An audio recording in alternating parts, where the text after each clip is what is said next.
Assalamualaikum warahmatullahi wabarakatuh. Saya Hafidah. Di sini saya akan menjelaskan mengenai kekongruenan dua bangun datar segi banyak. Oke. Pertama, apakah kalian familiar dengan hal-hal berikut?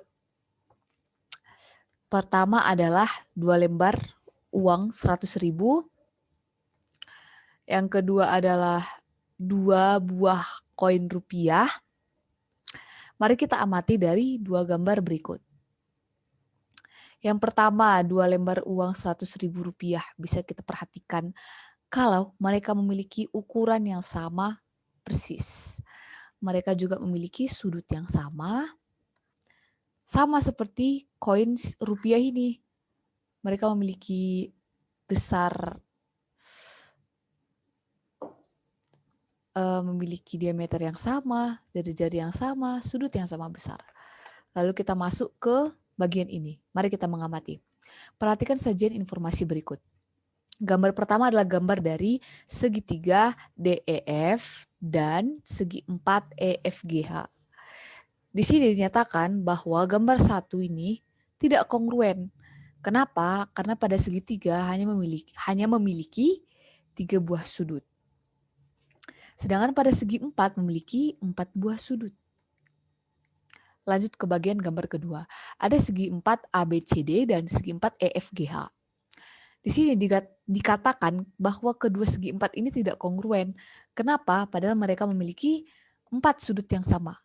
Alasannya adalah panjangnya ini dengan ini tuh tidak sama. Panjang ini dengan ini tidak sama. Sisinya panjangnya tidak sama. Maka disebut tidak kongruen. Lalu selanjutnya, ada segi 4 ABCD dan segi 4 EFGH. Di sini dikatakan kongruen. Kenapa? Kalau kita perhatikan lebih detail, ini besar sudutnya sama. Semuanya sama. Panjang sisinya juga sama. AB sama panjangnya dengan EF, AD sama panjangnya dengan EH, BC sama panjangnya dengan FG, dan DC sama panjangnya dengan HG. Lalu muncul pertanyaan-pertanyaan seperti berikut. Apa syarat dua bangun datar segi banyak kongruen? Bagaimana cara menentukan dua bangun datar segi banyak kongruen atau tidak? Lalu bagaimana hubungan kekongruenan dengan ukuran-ukuran sudut dan sisi-sisinya? Jawabannya sama. Pertama, besar sudut harus sama besar. Dan yang kedua, panjang sisi pada bangun datar harus sama panjang. Oke, lanjut ke slide berikutnya.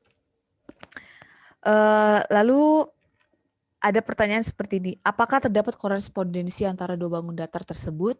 Jika iya, sebutkan titik-titik sudut yang bersesuaian, semua pasangan sisi yang bersesuaian, dan sudut-sudut yang bersesuaian. Jika tidak, berikan alasannya.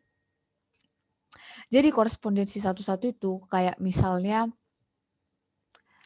kita punya dua bangun datar. Misalnya ini ABCD, ini EFGH. Ini kan sudutnya ada 4.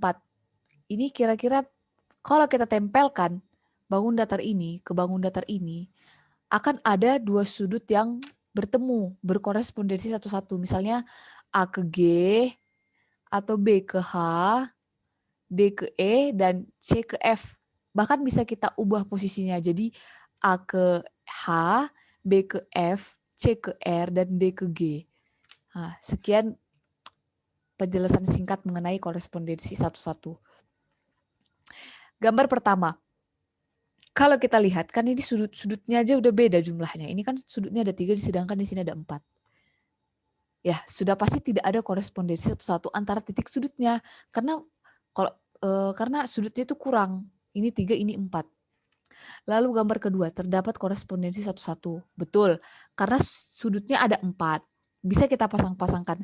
Misalnya nanti si C ini berkorespondensi satu-satu dengan si H, lalu si D ke si E, si A ke si F, ke B ke si G. Gitu. Berarti ini betul, ini juga betul. Lalu gambar ketiga terdapat korespondensi satu-satu. Betul juga, karena ini sudutnya ada 4, sama-sama ada 4. Bisa kita korespondensikan satu-satu. Berarti gambar 3 juga betul. Lanjut ke slide selanjutnya. Apakah semua sisi-sisi yang bersesuaian kongruen? Gambar 1 kita coret karena jumlah sudutnya sudah berbeda dan nggak ada korespondensi satu-satu. Gambar kedua, tidak semua sisi-sisi yang bersesuaian kongruen. Jawabannya benar, karena ini kan sudutnya memang ada 4, tapi besar sudutnya itu nggak sama. Jadi panjang sisi-sisinya itu nggak sama. Terakhir sisi DC itu tidak kongruen dengan sisinya si HG. Sama kayak meskipun cuman misalnya FG ini dia bersesuaian dengan si BC, tapi si AD tidak kongruen dengan EH. Kira-kira begitu. Lalu pada gambar ketiga, semua sisi-sisi yang bersesuaian kongruen. Ini jawabannya benar. Karena sama kayak sebelumnya, besar sudut sama, jumlah sudut sama, dan panjang sisi sama. Berarti semua sisi yang bersesuaian kongruen. Lanjut, apakah semua sudut-sudut yang bersesuaian kongruen? Gambar pertama jelas enggak ya, karena tadi jumlah sudutnya aja udah beda, korespondensi satu-satunya nggak ada. Ini tidak semua sudut-sudut yang bersesuaian kongruen. Kayak misalnya ini kan dia sudutnya 90 derajat, ini 90 derajat. Bikinlah ini panjangnya sama, tapi kan ini beda. Si DC ini kan, DC tidak sama dengan HG. Jadi tidak semua sudut-sudut yang bersesuaian kongruen. Lanjut ke gambar ketiga. Semua sudut yang bersesuaian kongruen. Benar, karena semua sudut sama besarnya. Lanjut. Jadi kesimpulannya, dua segitiga dikatakan kongruen jika terdapat korespondensi satu-satu antara titik sudut pada segitiga tersebut dan memenuhi dua kondisi berikut. Yang pertama, semua sisi yang bersesuaian sama panjang atau kongruen, semua sudut-sudut yang bersesuaian sama besar atau kongruen.